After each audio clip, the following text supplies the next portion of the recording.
伊朗咧真係比我預期開喎，真係喎，真係我即係完全我係會覺得我自己係覺得好奇怪、好愕然嘅，就係話你喺呢個會談嘅過程裏邊嘅話，即係佢嗰個精神領袖係唔知咩梅里啦，即係嗰啲名唔記啦，因為都過咗身啦，記咗嚟都冇用啦，係咪啊？我寫嘢嗰陣時就可以 Google 啦，咁啊費事記啦，個腦好多嘢裝咁嘅樣，同埋嗰啲將軍啦咁啊。即係最高級嗰啲將軍將領啦，即係而家都過咗身啦，係咪？但係我會唔明白點解有咁多足夠嘅時間，你都會又開會又成嘅話，你仲匿翻喺一個咁明目張膽嘅地方，而唔係匿埋一啲神秘嘅地方啊？定係美國係咁犀利，已經係隨時偵察到你喺邊個位置咧？咁樣樣啊？即係完全係即係我高估咗即係。伊朗即係嗰班領導嘅個智慧定係咩咧？定係我低估咗美國嘅軍事能力咧？我真係唔知啦，而家我都唔知，淨係即係總之而家個結果就話俾我聽，佢只係好似我30幾年前睇《大時代》最尾嗰一節啊，即係阿鄭少秋嗰一節啊咁樣啊，即係只係打咗嗰十幾個鐘頭都冇啊咁樣，就已經係咩將佢哋係。即係置諸死地啦咁樣。咁好啦，咁大家即係聽到呢個情況對面都係關心就係咁，聽日金價點咧？咁金價聽日咧就嗱，老實講就真係唔好高追啦。聽日會唔會高啲咁樣啊？即係高過佢嗰個收市價，因為原本收市價係幾多啊？星期五嗰日係52,600幾啊嘛，係嘛？黐，唉，好似變咗比特幣。5260幾啊嘛，係咪5260幾啊嘛，係咪？咁我諗可能應該會出5300幾嘅話，5300幾啦應該。就即係我都講過啦，琴日我話金價升就一定會升㗎啦，爭在點升嘅啫。但係問題話我自己覺得就話，如果你一早已經買咗嘅話，咁你諗下，你話有冇賺有賺就諗下放冚啲走啦。我自己覺得啫嚇，我嘅心路啫咁樣啊，唔係投資建議，你自己消化啦呢啲嘢嚇，真係咁樣。但係我啊覺得，如果俾我嘅話，我就唔敢高追啦，因為點解咧？就係話，雖然而家咧，佢哋即係伊朗仲會講話我要反擊咁樣，但係問題話，你個精神領袖又瓜咗，嗰啲高級將領又瓜咗咁你而家群龍無首嘅喎，係咪啊？即係我明可能會有另一個接棒咁樣，但係問題話你接棒唔係話接棒咁嘛，你咪即係如果接棒，你而家已經有個接棒啦，梗係接住落嚟啦，咁冇你。即係你變咗而家冇一個領導出現，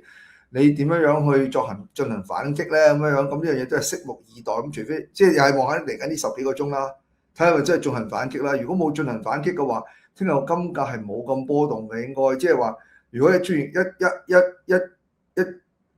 即係譬如話我買紫金8點鐘一出嘅話，佢高位喺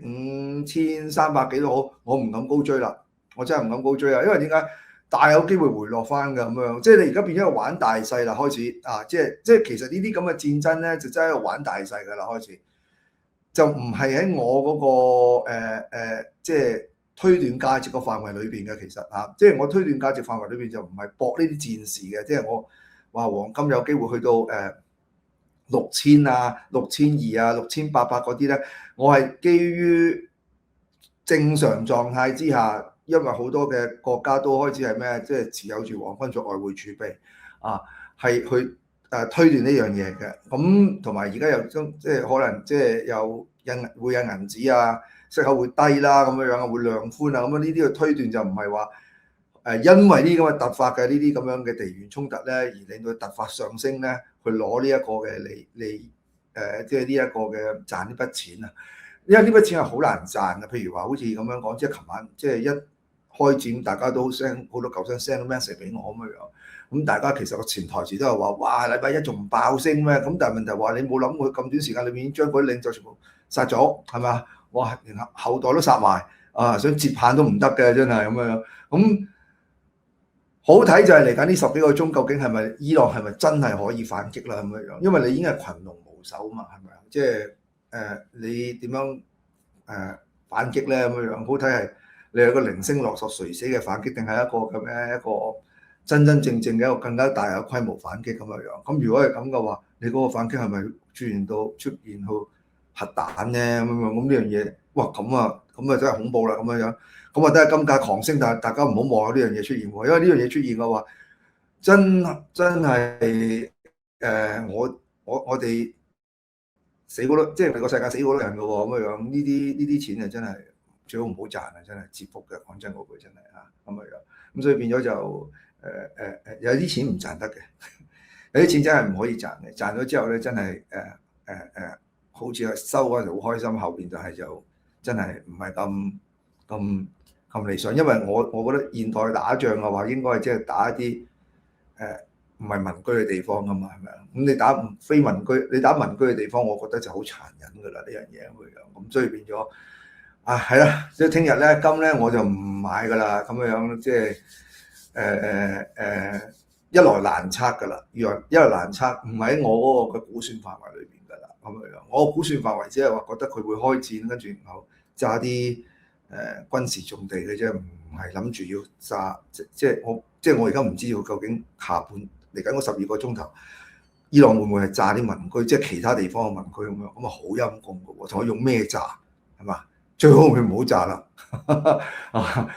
即係有啲嘅 capital gain 我哋係唔係咁好賺翻嚟嘅呢啲真係咁啊，咁所以變咗就即係我唔係因為即係我站喺道德高地，我從來都冇道德㗎，大家都知啦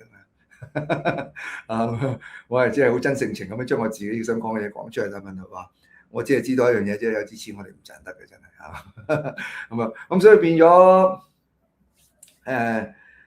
好唔好講呢個啦？咁金價嗰度我就即係我結論就係聽日高，如果你有賺你就走啦咁樣，但係你話高追就小心啲啦嚇咁樣咁匯豐啦，咁啊有啲人都關心啊，咁樣會唔會匯豐係跌啊咁樣？唉，都係嗰句跌得幾多啊？而家呢個情況更加跌得唔多啦。因為其實講真啦，佢而家歐美嗰邊、中東嗰邊咧唔穩定啊，話資金只會嚟我哋亞洲，所以你啱啱過去嗰個禮拜，你見得到我哋台灣啊、韓國啊、我哋香港啊呢啲地方都全部係升市嘅，資金入嚟我哋即係入嚟我哋亞洲區咁樣，咁所以變咗你話我哋亞洲呢邊會唔會大跌啊咁樣即係你問我匯豐會唔會大跌嘅話，我覺得機會唔高啊咁樣，略調啦。咁都唔會調得太多添喎，我懷疑唔調都唔出奇嘅，真係唔出奇。因為你見得到就係特朗普呢轉嘢手做得好快嘅咁樣，好多人都驚人哋成日話佢 insider，佢希望喺6日搞掂咗之後唔好影響到聽日嘅美股啊嘛。咁如果係咁，我聽日嘅港股都未必受影響㗎啦，已經係。咁所以變咗，我覺得匯豐嘅話就係我冇改變我咩嗱。首先你打仗呢樣嘢對我預期，如果預期嘅話，匯豐係我預期係188喺個人心度唔係。投資建議係冇影響嘅喎，因為你呢啲係打仗嘅短期㗎嘛，除非你成個核彈炸晒全世界，咁啊唔使講啦，全世界我哋都唔使生存啦，係咪咁所以變咗就係話佢上落落嘅話，咁當然哎呀咁早啲平啲買，咁呢啲冇得講啊，冇得預啊，大佬講真我你如果做人，即係如果你做投資做得咁辛苦啊，好慘。早啲冇得再咩冇早知啊，咩叫早知啫，係咪先有早知就冇乞衣啦，係咪啊？咁所以呢啲嘢冇早知嘅咁樣，咁佢升咗上去咁早知唔好貪平買，你又話早知唔好話等佢平啲啦，咁咪係咯？呢啲嘢冇噶嘛，係咪啊？我哋講結果啦，最終係咪你真係有匯豐喺手，等佢上升到188或者200你買啦，係咪先？咁你冇啊話，咁你聽日見到佢跌咪嗱聲買啲咯。咁如果你覺得係即係有升值嘅潛力，係咪啊？咁就唔好諗埋啲即係古靈精怪嘢啦。唉，真係咁樣，有陣時你覺唔覺得呢啲咁嘅心態諗得多咧？即係我嘅心態意思就哇打仗啦，聽日啲嘢平啦，可以平買啊咁樣。你有陣時有冇覺得咁樣諗咧？最後咧，你得唔到嗰個你自己預期好想恨嘅回報嘅，呢啲嘢咧